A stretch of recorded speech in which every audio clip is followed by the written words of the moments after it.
3. Things a defensive midfielder must never do. 1. Killer pass syndrome. Killer pass syndrome is a type of defensive midfielder that you really see very often. In order to play a killer pass, the mistake that defensive midfielders in ordinary amateur football easily make is dribbling by themselves while looking for our teammate, making a run into the space behind the defense. This happens very, very often. In extreme cases, I have seen many defensive midfielders who dribble and keep the ball by themselves while running left and right, and if the attackers do not make runs the way they want, they get angry and simply give up on the game. Why is this kind of play a problem? First of all, from the opponent's point of view, it is too easy to stop. Naturally, when one player is dribbling, looking, and then passing, it is easy to predict. Then how can you play killer passes? As you are seeing now, you need to exchange a lot of passes that look like meaningless passes. In other words, passes to teammates in front of you or next to you. In reality, passing to a player who is not under any pressure at all, and then receiving the ball back may not seem very meaningful. But if you exchange passes like this, the position of the ball changes. So first of all, the position of the defense changes. And second, the opposing team's line of sight becomes confused. And most importantly, if a non-stop pass comes out from those exchanged passes, it becomes hard to predict. The biggest difference between former football players and ordinary amateurs is in this part. When you first play with former players, this pattern is the one that causes the biggest mental breakdown. Also, because you need a third player who can predict this non-stop pass and run for it, this part is admittedly a little difficult. That is why there is a big difference here between a team with 2 to 3 former players and a team with 4 to 5 or more former players. And a team with 4 to 5 former players has many more third players who can predict and start their run. To summarize, curing killer pass syndrome is simple. Do not dribble while forcing a killer pass, and instead exchange many passes that seem meaningless. Shake the defense's movement and line of sight, and understand that non-stop passing is hard to predict. But of course, making mistakes while exchanging passes is amateur football. 2. Dribbling for a breakthrough. What is the fastest thing in football?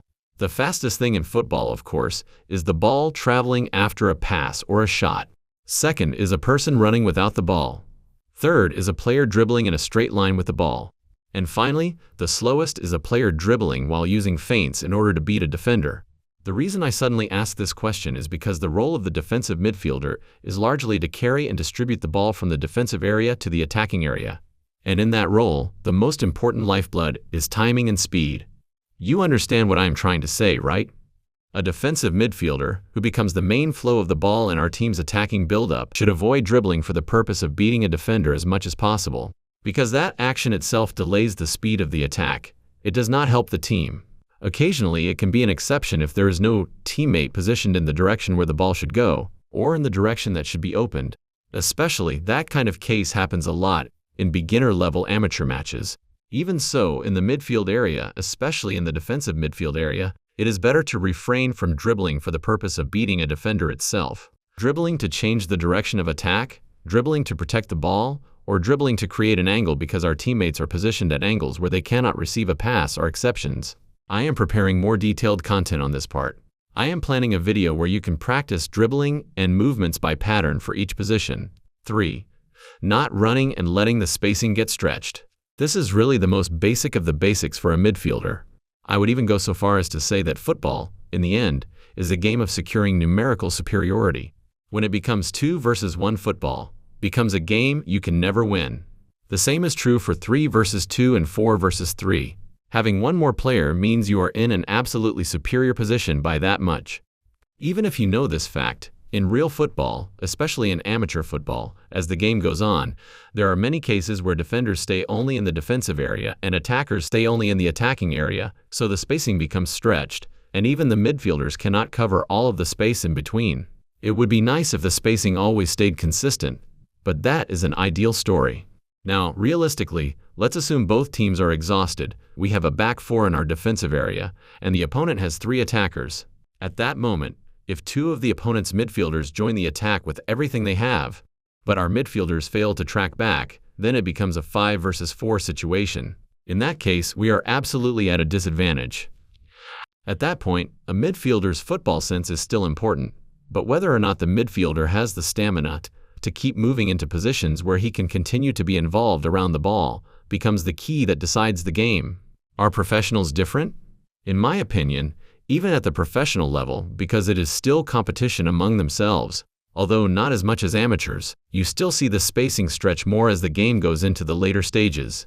And the higher the level of the match, the more I think it ultimately becomes a battle of mentality and stamina, because it is already a match between players whose tactics and techniques have reached a completed level. 4. Mindless passing. Among midfielders, there are players who get completely overrun in the midfield battle and just start hitting mindless kicks or passes. Of course, players like that should be moved to another position in the next game. But in real amateur football, that happens a lot. Of course, depending on the match situation, there are times when clearing the ball is necessary. But regardless of the other back four players, the team's defensive midfielder must not do that, because the defensive midfielder is exactly the ace who decides the team's attacking direction and controls the build-up. If you do not have that level of responsibility and ability, you should not play defensive midfielder. Even if a bad pass comes from the defensive area, you have to try to protect the ball well and connect it into a good pass toward the attacking area. Even if it is not easy, you still have to do that. Just because the game is being completely pushed against your team, the defensive midfielder must not become afraid to receive the ball or just kick it away without thinking. 5. Not opening up. Sometimes among midfielders in amateur football, there are midfielders who cannot play an open pass at all, and who are often called, so to speak, a midfielder who puts the ball back into the hole it came out of. At the professional level, players are fast and the ball is fast, so even if they look to open it, the defenders have often already set their shape. So there are cases where they fake an opening with one more deceiving action and then put it back again in the direction the ball came from. But in amateur football, in almost 100 out of 100 cases, playing it to the opposite side can be the better decision. The biggest characteristic of a midfielder who puts the ball back into the hole it came out of is that when the ball comes from the side, in most cases he plays a 1-2 pass. Of course, there are times when a 1-2 pass is good, but in most cases, shaking the attacking direction left and right is effective in breaking the opponent's defensive organization and draining the opponent's stamina. What I am talking about right now is automatic 1-2 passes. When the ball comes during build-up, the number one thing a defensive midfielder should think about first is switching it to the opposite side while considering the direction with fewer defenders and the direction where the attack has a higher chance of success. There is such a big difference in ability that they are not even comparable between a midfielder who tries to do the number one option but cannot switch because the situation does not allow it, and a midfielder who is not even thinking about the opposite side switch at all.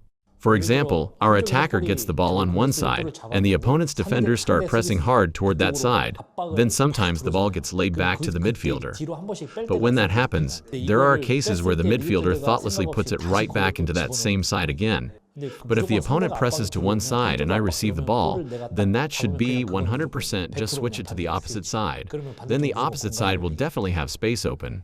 6. Grenade passes. In midfield, the ball can be played in every direction, whether left, right, or central, so there are many options.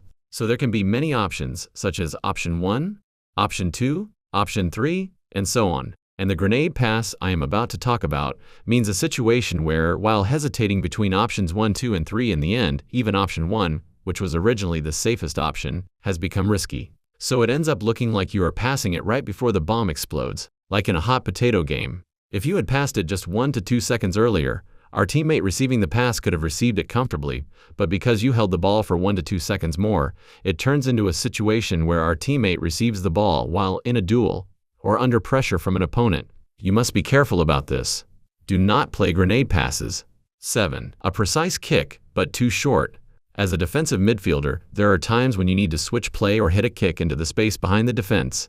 At that time, which is better, a precise but slightly short kick, or a slightly longer kick that goes into the space behind the defense, even if the accuracy is a little lower?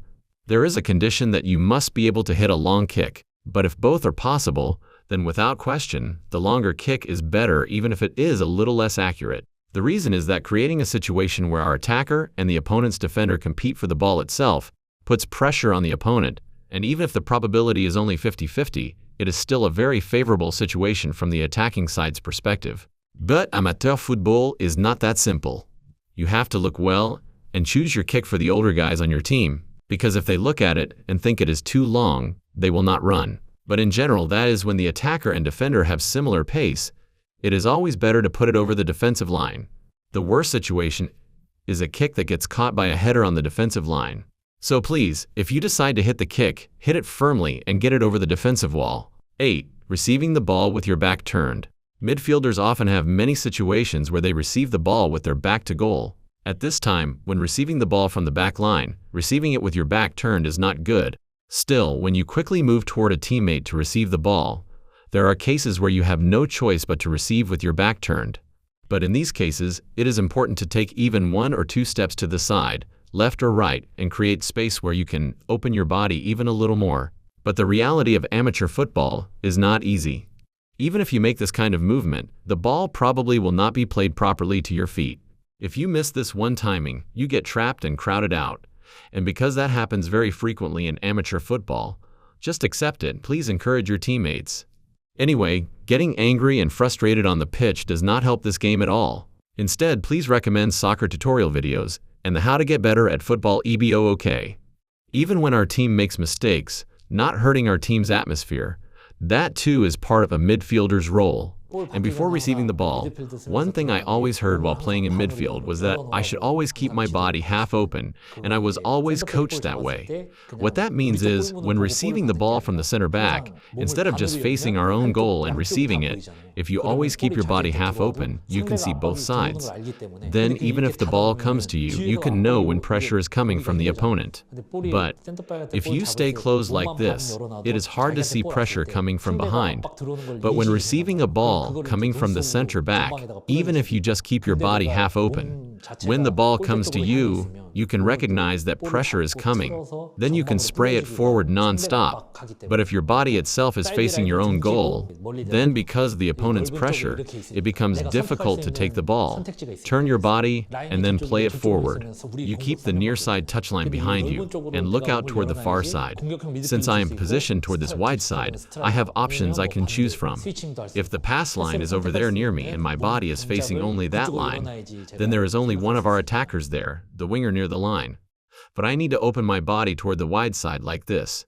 Then I can pass to the attacking midfielder, or deeper to the striker, or switch it to the opposite side, and I need to open my body in that direction so I can think of more passing options. So it is better to receive with your body half open. It is even better if you keep the near side touchline behind you.